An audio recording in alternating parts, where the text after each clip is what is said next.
ते धर्म रक्षक होते का स्वराज्य रक्षक होते? यावरून खूप कागदपत्र अस्सल काय सांगतात? स्वराज्य रक्षक. स्वराज्याचं रक्षण फक्त तिने औरंगजेबाबरोबर लढून नाही केलेलं. स्वराज्याचं रक्षण त्यांनी अण्णाजी दत्तो बरोबर पहिली लढाई घेतली. मोरोपंत पिंगळे, अण्णाजी दत्तो, हिरोजी फर्जन सगळे होते, हे सगळी मंडळी. मी स्वराज्य रक्षक का म्हणतो त्याचं कारण ते आहे की ज्या वेळेला शिवाजी महाराजांचं निधन झालं 3 एप्रिल 1680 रायगडावर, शंभूराजे होते पन्हाळगडावर. त्याच वेळेला शंभूराजांना खबर नंतर कळाली, पण अगोदर ह्या सर कारकुनांना खबर कळाली आणि ही दोन्ही मोरोपंत आणि अण्णाजी पहिल्यांदा रायगडवर पोचली. त्यांनी राजाराम महाराजांचं मंचकारोहण घडवून आणलं आणि संभाजी महाराजांना पकडण्यासाठी म्हणून ते गरजेचं होतं, नाही तर संभाजीला रिकामं सोडलं तर ह्यांचा तो कट आहे तो सिद्ध होत नव्हता. आणि संभाजी महाराजांच्या जर पकडायचं असेल तर हंबीरराव मोहिते म्हणजे सैन्य जे आहे ते सगळं कमांड होती, सेनापतीची कमांड असते, ती हंबीररावांच्याकडे होते. आणि हंबीरराव इकडे कराडच्या भागात होते, तळबीड कराडच्या भागात. ते तिकडून सैन्य घेऊन आले परत, अण्णाजी आणि मोरपंत. बरं, हे सैन्य स्वराज्याचं सैन्य नव्हतं, त्यांना नवीन भरती करावी लागली. स्वराज्यातल्या सैन्यानं ते जे काही त्यांच्याबरोबर सैन्य आलं ते नव्हतं. आणि ते आले, हंबीररावनी पकडलं, संभाजी महाराजांच्या पुढं नेलं. आपल्याला माहिती आहे सगळं. संभाजी महाराजांनी अत्यंत उदार अंतकरणानं, उदार मनानं ह्या कटवाल्यांना माफ केलं. म्हणजे कटवाली जे आहेत त्यांना माफ केलं, त्यांना त्यांची पदं दिली. हे आपले पिंगळे तिथंच वारले रायगडला.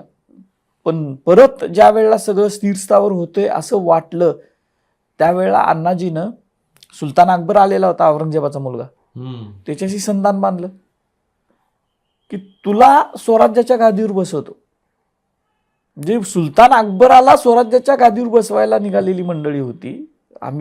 तू स्वराज्याच्या गादीवर बसवतो, रायगडाच्या सिंहासनावर बसवायचं कारस्थान केलं होतं. याचा अर्थ स्वराज्य अकबराकडे द्यायचं, औरंगजेबाच्या मुलाकडे द्यायचं कारस्थान होतं. ते सगळं कारस्थान शंभूराजांनी अत्यंत ताकदीनं मोडून काढलं. ताकदीनं मोडलं. तिने हत्तीच्या पायी देण्यासारख्या शिक्षा केल्या त्यावेळेला. अण्णाजीला हत्तीच्या पायी देऊन मारलं त्यांनी. आणि त्यावेळेला पहिल्यांदा स्वराज्याचं संरक्षण झालं. पण मग मुद्दा असा म्हणतात की छत्रपती संभाजी महाराजांचा जे मृत्यू आहे तो धर्मासाठी होता. त्याच्यात तेच मी येतोय परत. ते कहतो म्हणून स्वराज्य रक्षक आहे. पहिल्यांदा त्यावेळेला त्यांनी स्वराज्याचं रक्षण केलं आणि त्यानंतर परत 9 वर्षाची लढाई आहे, 8-9 वर्षाची, जी औरंगजेबासंग झाले फेस टू फेस. त्याच्यामध्ये स्वराज्याचं रक्षण केलेलं आहे त्यांनी. स्वराज्य त्यांनी संकुचित होऊन दिलं नाही. उलट स्वराज्य संभाजी महाराजांच्या काळात काही इकडचे कल्याण भिवंडीकडचे 1-2 किल्ले सोडले तर वाढलेलं आहे स्वराज्य. म्हणजे इकडं आपल्या बारदेशात वाढलं, गोव्याच्या भागात वाढलं, कर्नाटकात वाढलं. तर त्यांनी स्वराज्य रक्षण केलं. त्यांनी औरंगजेबासारखा महाशत्रू असताना स्वराज्याचं रक्षण केलं. आणि शेवटचा जो इन्सिडन्स आहे, शंभूराजांना पकडून कुणी दिलं, हा पहिला भाग आहे. आता परवा ज्यावेळेला ही सगळी परत मोहीम सुरू झाली धर्मवीर म्हणण्यासाठी, आणि त्यातून मग ते गणोजी शिर्के आणि शिर्के फॅमिलीला काय ब्लेम केला जातो. पण मी ज्यावेळेला ओरिजिनल काही कागदपत्र बघायला लागलो त्यावेळेला फ्रान्सिस मार्टिन नावाचा फ्रेंचांचा एक गव्हर्नर होता संभाजी महाराजांच्या काळातला. तो पॉंडिचेरीला असायचा. त्यानं ते डायरी लिहून ठेवली त्यावेळेच्या. मॅडम आता सुद्धा मोबाईलमध्ये आहेत. त्यानं अगदी स्पष्ट लिहून ठेवलेलं आहे. संभाजी महाराजांना पकडल्यानंतर लगेच महिन्याभरातली तिची नोंद आहे. त्याला तर कसं कळलं, राजापूर म्हणजे संगमेश्वरच्या जवळ राजापूर आहे, तुम्हाला माहिती आहे. त्या राजापूरला फ्रेंचांचं एक काउंटर होतं. म्हणजे वखार नव्हती पण काउंटर होतं. तिथून त्याला खबरी जायच्या स्वराज्यात काय होतं. आणि त्याने सगळं लिहून ठेवलंय. पहिल्यांदा सुद्धा संभाजी महाराजांच्या गादीवर येण्यासाठी कुणी त्याला त्रास दिला, काय दिला, हे सगळं त्यानं लिहिलंय मार्टिन. आणि ते इतिहासाच्या दुसऱ्या प्रत्यंतर पुराव्यानं सिद्ध होणार आहे. म्हणजे त्यानं लिहिलंय म्हणजे ते काउंटर पुरावे पण आहेत.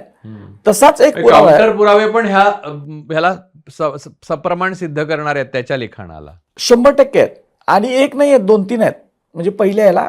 आणि त्यानंच जी नोंद केलेली आहे, कुठली एक नोंद केली, संभाजी महाराजांना संभाजी राजाच्या सर कारकुनांनी पकडून, ब्राह्मण शब्द येतात, ब्राह्मण सर कारकुनांनी पकडून दिलं. हा फ्रेंचमधला आहे. माझ्याकडे मी ती फ्रेंच सुद्धा आम्ही डायरी काढून घेतली शेवटी. मग त्याच्यात काय तर माल फंक्शनिंग करतात. त्याचं भाषांतर गोसस सरदेसाईंनी केलं होतं, भाईसेमध्ये छापलंय त्यातलं त्या ह्याचा. पण हा महत्वाचा उल्लेख आतापर्यंतच्या कुठल्याही संशोधकांनी घेतलेला नाही. जाणीवपूर्वक टाळलं असं तुम्हाला वाटतं? God knows. पण गोसस सरदेसाईंनी खूप अगोदर ते नोंद ती भाषांतरित केले आणि त्याच्यामध्ये त्यांनी फक्त माल फंक्शनिंग थोडंसं केलं होतं की जिथं ब्राह्मण कारकुनांनी पकडून दिला असं शब्द आहे तिथं त्यांनी कंसात कवी कलशाच्या द्वेषाने टाकलं, पण मुळात जे फ्रेंचमध्ये आहे त्याच्यामध्ये ते नाहीच आहे कवी कलशाच्या द्वेषामुळे वगैरे. पण ही खूप महत्वाची नोंद आहे. संभाजी राजालाच इथल्या ब्राह्मण कारकून जर पकडून देत असतील आणि ती फ्रेंचांना कळत असेल आणि तो त्यावेळेला लिहून त्याची काही दुश्मनी नव्हती ना, त्याची कोणाशीच काय संबंध नाही. त्याला जे कळालं ते त्यानं त्याच्या डायरीमध्ये लिहून ठेवलंय. हा खूप महत्वाचा पुरावा संभाजीराजांच्या पकडण्याच्या पाठीमागा आहे.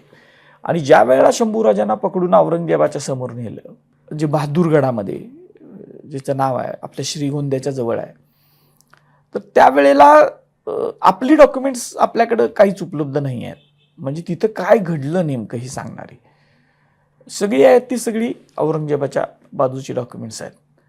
आणि मग साकी मुस्तैद खान आहे औरंगजेबाचा स्वतःचा अधिकृत चरित्रकार, खाफी खान आहे, ईश्वरदास नागर आहे, भीमसेन सक्सेना आहे. ही सगळी तत्कालीन मंडळी औरंगजेबाच्या सैन्यामध्ये नोकरीला होती. यांनी ज्या काही गोष्टी लिहून ठेवल्या त्याच्यामध्ये कुठंही औरंगजेबानं संभाजीला तू मुस्लिम हो मी तुला सोडतो असं लिहिलेलं नाही.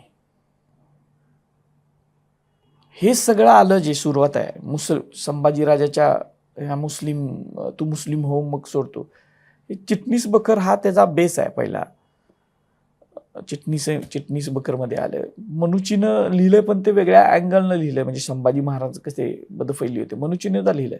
ते अफवा आहेत त्यावेळेच्या. शंभूराजाची बदनामी काही ही आत्ता सुरू झालेली नाहीये, ती शिवाजी महाराज हयात असताना सुरुवात झाली.